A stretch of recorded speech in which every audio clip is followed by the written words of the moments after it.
So I've been seeing a lot of things talking of the people making commentary. Interestingly enough, the ones I've noticed that have been making the commentary are wealthy black people making the commentary about we should not be rioting, we should not be looting, we should not be tearing up our own communities. And then there's been an argument of the other side of we should be hitting them in the pocket. We should be focusing on the blackout days where we don't spend money. But you know, I feel like we should do both. And I feel like I support both. And I'll tell you why I support both. I support both because when you have a civil unrest like this, there are three types of people in the streets. There are the protesters, there are the rioters, and there are the looters. The protesters are there because they actually care about what is happening in the community. They want to raise their voices, and they are there strictly to protest. You have the rioters who are angry, who are anarchists, who really just want to fuck shit up, and that's what they're going to do regardless. And then you have the looters. And the looters almost exclusively are just there to do that, to loot. Now, people are like, well, what did you gain? Well, what did you get from looting? I think that as long as we're focusing on the what, we're not focusing on the why, and that's my issue with that. As long as we're focusing on what they're doing, we're not focusing on why they're doing. And some people are like, well, those aren't people who are legitimately angry about what's happening. Those are people who just want to get stuff.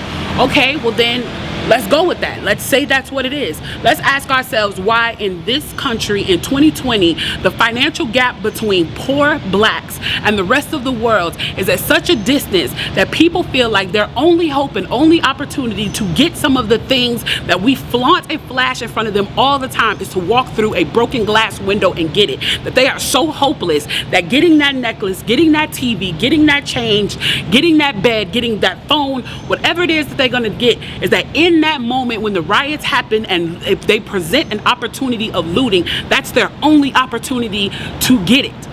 We need to be questioning that why. Why are people that poor? Why are people that broke? Why are people that food insecure, that clothing insecure, that they feel like their only shot, that they are shooting their shot by walking through a broken glass window to get what they need? And then people want to talk about, well, there's plenty of people who pulled themselves up by their bootstraps and got it on their own. Why can't they do that? Let me explain to you something about economics in America. And I'm so glad that as a child I got an opportunity to spend time at Push where they taught me this, is that we must never forget that economics was the reason that black people were brought to this country. We came to do the agricultural work in the South and the textile work in the North. Do you understand that? That's what we came to do.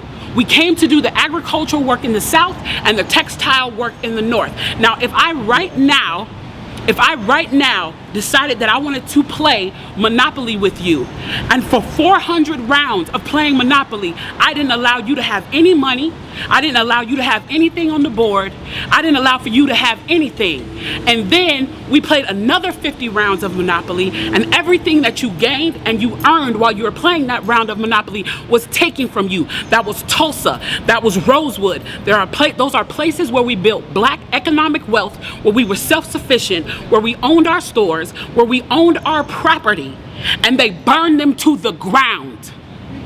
So that's 450 years. So for 400 rounds of Monopoly, you don't get to play at all. Not only do you not get to play, you have to play on the behalf of the person that you're playing against. You have to play and make money and earn wealth for them, and then you have to turn it over to them. So then for 50 years, you finally get a little bit and you're allowed to play. And every time that they don't like the way that you're playing, or that you're catching up, or that you're doing something to be self-sufficient, they burn your game. They burn your cards. They burn your Monopoly money. And then finally at the release and the onset of that, they allow you to play and they say, okay, now you catch up. Now at this point, the only way you're going to catch up in the game is if the person shares the wealth, correct? But what if every time you share the wealth, then there's psychological warfare against you to say, oh, you're an equal opportunity hire. So if I played 400 rounds of Monopoly with you and I had to play and give you every dime that I made, and then for 50 years, every time that I played, if you didn't like what I did, you got to burn it like they did in Tulsa and like they did in Rosewood, how can you win? How can you win? You can't win. The game is fixed. So when they say, why do you burn down the community? Why do you burn down your own neighborhood? It's not ours. We don't own anything. We don't own anything. Trevor Noah said it so beautifully last night. There's a social contract that we all have. That if you steal or if I steal, then the person who is the authority comes in and they fix the situation. But the person who fixes the situation is killing us. So the social contract is broken. And if the social contract is broken, why the fuck do I give a shit about burning the fucking Football Hall of Fame, about burning a fucking Target? You broke the contract when you killed us in the streets and didn't give a fuck. You broke the contract when for 400 years we played your game and built your wealth. You broke the contract when we built our wealth again on our own, by our bootstraps in Tulsa, and you dropped bombs on us. When we built it in Rosewood and you came in and you slaughtered us. You broke the contract, so fuck your Target. Fuck your Hall of Fame.